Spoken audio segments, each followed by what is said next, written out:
Hi everyone, I'm Miss Fu from Utah Kampa. Today I'm going to share about the gist of cost volume profit CVP analysis. So what is CVP analysis?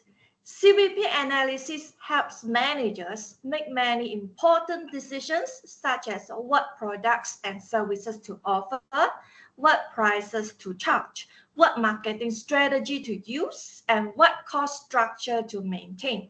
Its primary purpose is to estimate how profits are affected by the following 5 factors. Number 1, selling prices. Number 2, sales volume.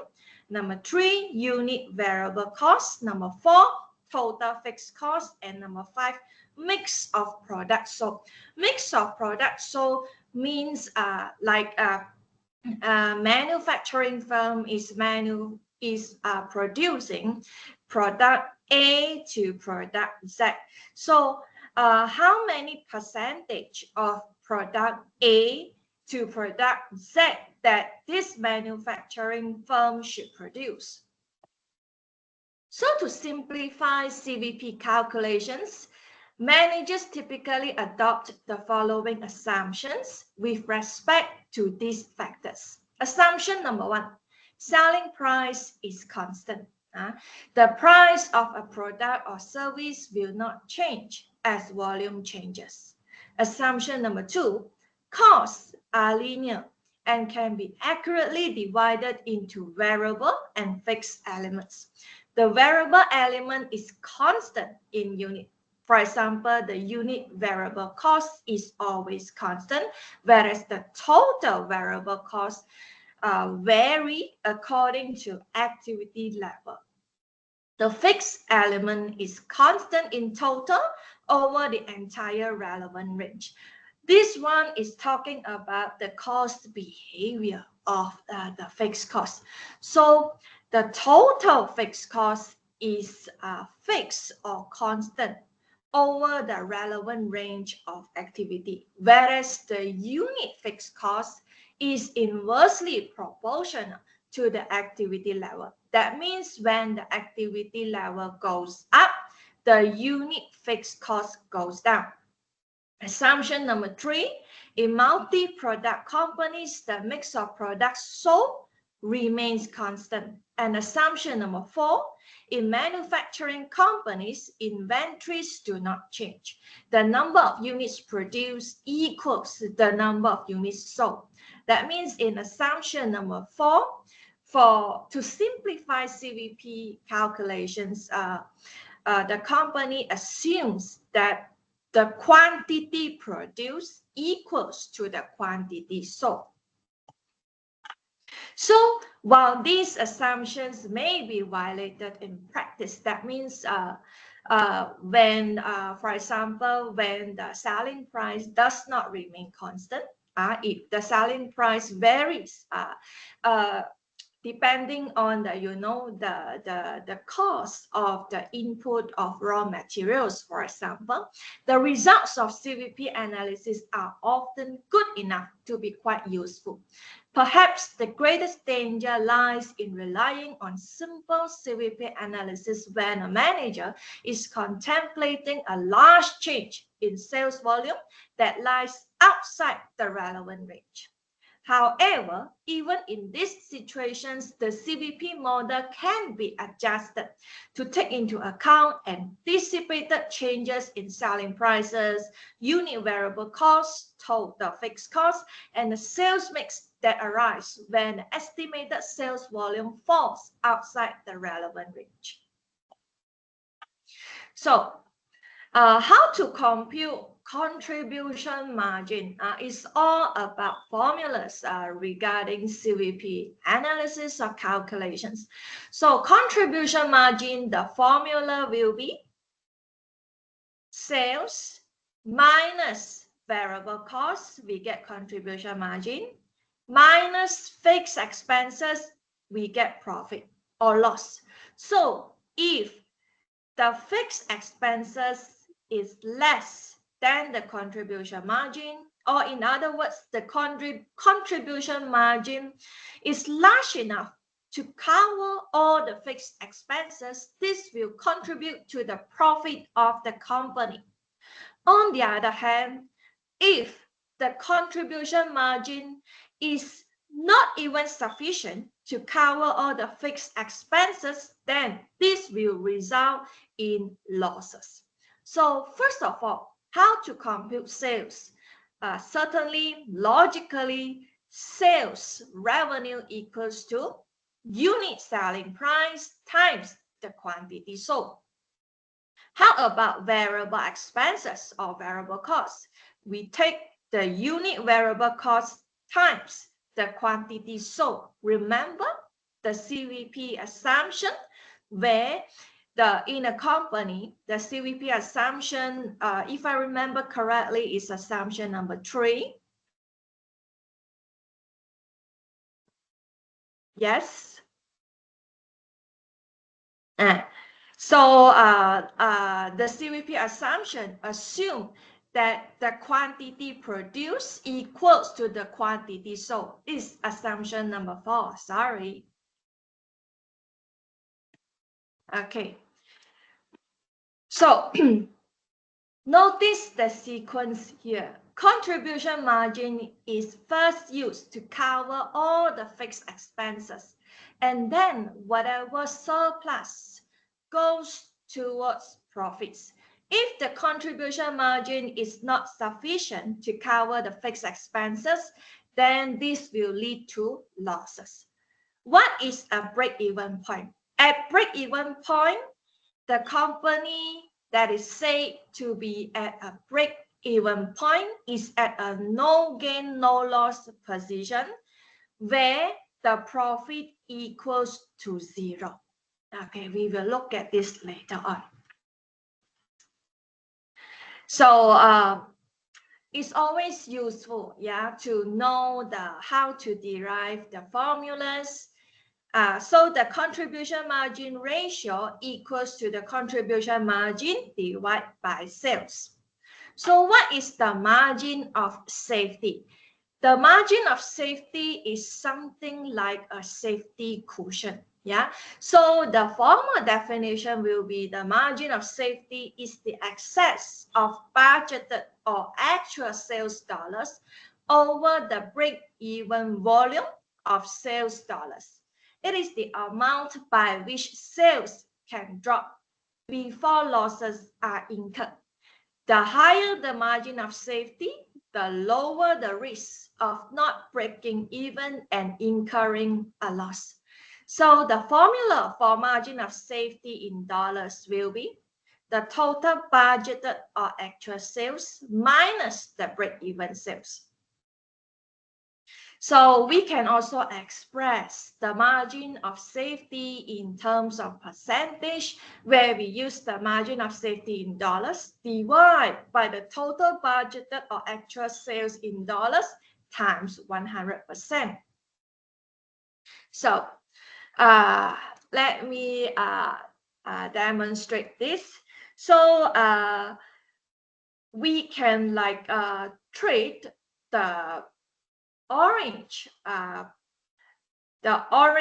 highlighter as the actual sales, and the red highlighter as the break-even point.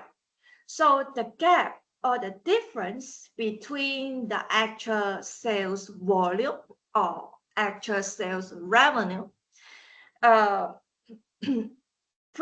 the break-even point, whether the break-even point is measured in terms of RM or in terms of quantity, in terms of the number of units sold.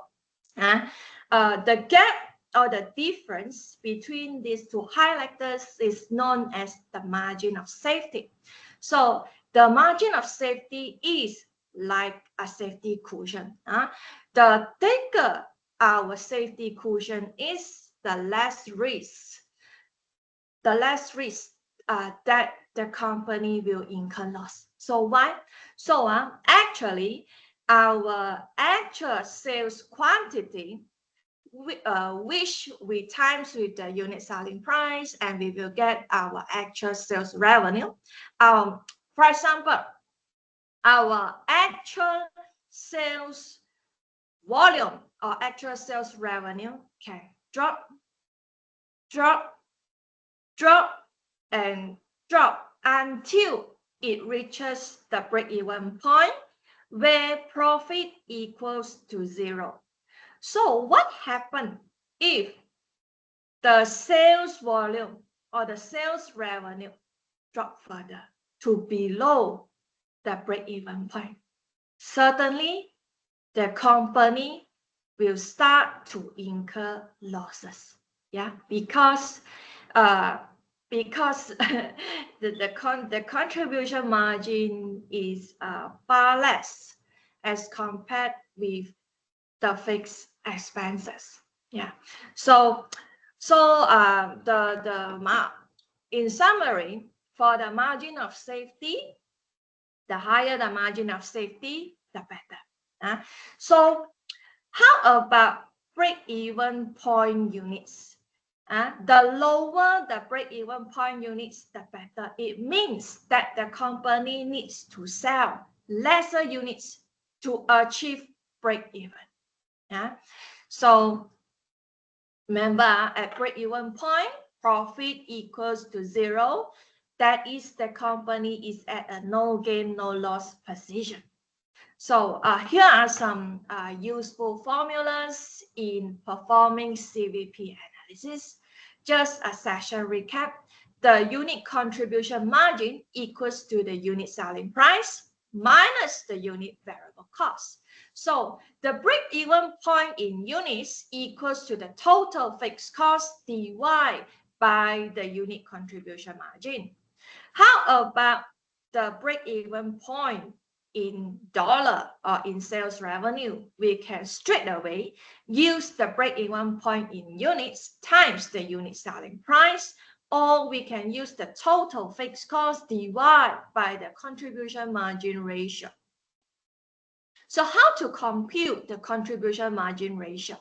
So contribution margin ratio equals to the total or unit contribution divided by the total or unit sales. How to compute the target profit in units? That means later I'm going to discuss one example regarding, for example, the company has a targeted profit of, say, 50,000 ringgit. So how many units that the company must sell in order to achieve the targeted profit at 50,000 ringgit? Later we will see. So the general formula to compute the targeted profit in units will be total fixed cost plus the targeted profit divided by the unit contribution margin. And correspondingly, we can compute the targeted profit in terms of dollar or RM or in sales revenue by straight away times the targeted profit in units with the unit selling price, or we use the total fixed cost plus the targeted profit divided by the contribution margin ratio. How to compute the margin of safety in units? We use the current or expected sales in units minus the break-even point in units. How to compute the margin of safety in sales revenue? We use the current or expected sales in dollar minus the break-even point in dollar. And last but not least, how to compute the margin of safety in percentage? We use the margin of safety in units or in sales revenue divided by the current or expected sales in units or in sales revenue, that means in dollar or RM, times with 100%. So in summary, before we look at the summary, I would like to discuss a work example for you guys to understand the concept better. So this example shows how CVP analysis may be applied. So Rainbow, let's read the question. Rainbow Sendirian Berhad sells one product, Bubble Jet, a toy water gun for kids. The company commenced operations earlier this year and expects to sell 100,000 units of Bubble Jet. The following information is available. So we are given the unit selling price at 7 ringgit, unit direct material cost at 2 ringgit and 10 cents, unit direct labor cost at 1 ringgit and 35 cents, unit variable overhead cost at 75 cents, and the total fixed cost for the year amount to 210,000 ringgit. CVP analysis may provide answers to the following questions. Okay, in question A, for Rainbow Sendirian Berhad, what is the break-even point in units and in dollar? Oh, sorry, in RM, in sales revenue means in RM. For the Malaysian context, if it's international, it can be in pounds, in dollar, and so on. So, first of all, let's compute the unit contribution margin. Why? Because the formula to compute the break-even point in units equals to the total fixed cost, which is already given to us at RM 210K divided by the unit contribution margin. That's why in the first place, we must compute the unit contribution margin. So how to compute the unit contribution margin? We use the unit selling price, which is given to us at 7 ringgit per unit, minus the unit variable cost. So how much is the unit variable cost? We use the unit direct material cost at 2 ringgit and 10 cents, plus the unit direct labor cost at 1 ringgit and 35 cents, plus the unit variable overhead cost at 75 cents. So the unit variable cost amount to 4 ringgit and 20 cents. So we use the unit selling price at 7 ringgit minus the unit variable cost at 4 ringgit and 20 cents. We get the unit contribution margin at 2 ringgit and 80 cents. With this, we can compute the break-even point in units. So following the formula, we use the total fixed cost, which is given to us at RM 210K divided by the unit contribution margin at 2 ringgit and 80 cents. We get the break-even point to be at 75,000 units. What does this mean? This means that Rainbow Sendirian Berhad must sell at least 75,000 units in order to achieve break-even. And at break-even, Rainbow Sendirian Berhad is at a no gain, no loss position where profit equals to 0. So now we have computed the break-even point to be at 75,000 units. We can proceed to computing the break-even point in terms of sales revenue by straight away multiplying the break-even point in units at 75,000 units times with the unit selling price at 7 ringgit per unit. And this will give us RM 525K as our break-even point in sales revenue or in monetary terms. So again, this means that Rainbow Sendirian Berhad has to sell at least 525,000 ringgit in order to achieve break-even. And if the examiner requires candidates to compute the break-even point in terms of sales revenue by using the contribution margin ratio, we have to do this. How? Follow the formula where break-even point in sales revenue equals to total fixed costs divided by contribution margin ratio. So first of all, we need to compute the contribution margin ratio, where we use the unit contribution margin at 2 ringgit and 80 cents, which we have computed at the beginning of our calculations, divided by the unit selling price at 7 ringgit.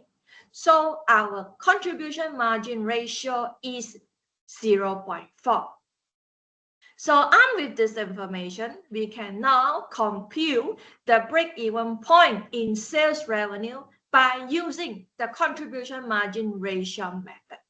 So we use the total fixed cost, which is given to us at 210,000 ringgit, divided by the contribution margin ratio at 0.4. We will get the same final answer at 525,000 ringgit. Now, we can proceed to question B. Question B. If the company wanted to earn a profit of 46,200 ringgit for the year, how many units of bubble jet must be sold? So question B involves a target profit at 46,200 ringgit. So how many units of bubble jet must Rainbow Sendirian Berhad sell in order to achieve the target profit at 46,200 ringgit? So let's look at the workings. Okay, workings for B. So following the formula for targeted profit in units, where we use the total fixed cost, which is given to us at 210,000 ringgit, plus the targeted profit, which is also given to us in question B at 46,200 ringgit, we divide by our unit contribution margin, which we have computed at the beginning of the question at 2 ringgit and 80 cents. We get the targeted profit in terms of units to be at 91,500 units. In other words, Rainbow Sendirian Berhad must sell 91,500 units of bubble jet in order to achieve the targeted profit of 46,200 ringgit. Yeah. So now we have come to the last question, question C. Let's read question C. By how much could the expected sales revenue fall before Rainbow Sendirian Berhad starts to make a loss? So question C is regarding the margin of safety. So margin of safety in terms of sales revenue. Following the formula, we use the current or expected sales revenue minus the break-even point sales revenue. So we have already computed the break-even point sales revenue at 525,000 ringgit back in question A, right? So now our task is to compute the current or expected sales revenue.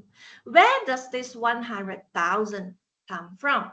So this 100,000 units is from the second sentence of paragraph 1, where the company commenced operations earlier this year and expects to sell 100,000 units of bubble jet.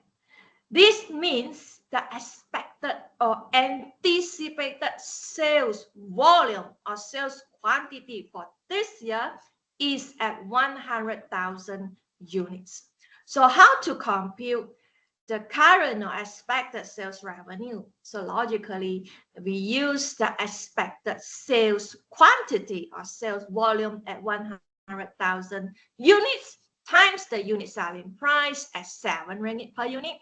So we get 700,000 ringgit minus our break-even point sales revenue at 525K ringgit. We get our margin of safety in terms of RM to be at 175,000. So in other words, Rainbow Sendirian Berhad's sales revenue can fall by 175,000 ringgit before the company starts making losses. From this figure, we can tell that if the sales revenue of the company drop by more than the margin of safety RM, that is, if the sales revenue of Rainbow Sendirian Berhad drop by more than 175,000 ringgit, then Rainbow Sendirian Berhad will start to incur losses. How about the company's sales revenue drop by exactly 175,000 ringgit? Then, logically speaking, if the sales revenue of Rainbow Sendirian Berhad dropped by exactly 175,000 ringgit, Rainbow Sendirian Berhad would have reached the break-even point where profit equals to 0. Yeah. So when profit equals to 0, that means the company earns 0 profit. That means there's no profit for the year. Then that means plans to expand operations or plans for R&D will be negatively impacted. So now let's look at the summary of CVP analysis. So cost volume profit CVP analysis is a powerful tool used by businesses to understand the relationship between cost, volume, and profits. It provides valuable insights into how changes in these factors impact a company's financial performance and aids in making informed decisions. Like, for example, if the company knows its break-even point in quantity or volume or in monetary RM or dollar terms, then the company would have at least a target, that is the minimum number of units of bubble jet toy gun, water toy gun that Rainbow Sendirian Berhad must sell so that it can at least achieve the break-even. If the company has a targeted profit of, say, 50,000 ringgit, then it must compute like how many units of bubble jet, if that's the only product that Rainbow Sendirian Berhad sell in a year, in order to achieve the targeted profit at 50,000 ringgit. Yeah. So again, thank you so much for listening. Thank you so much for your time and attention. Thank you. Bye.